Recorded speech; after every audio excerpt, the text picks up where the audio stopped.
407 years ago, our fathers brought forth on this continent a new nation, conceived in liberty and dedicated to the proposition that all men are created equal.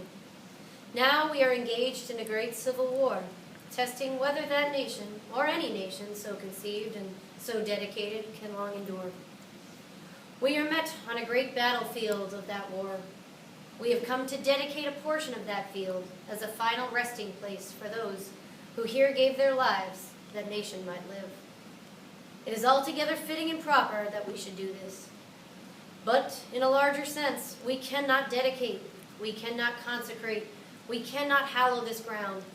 The brave men, living and dead, who struggled here, have consecrated it, far above our poor power to add or detract.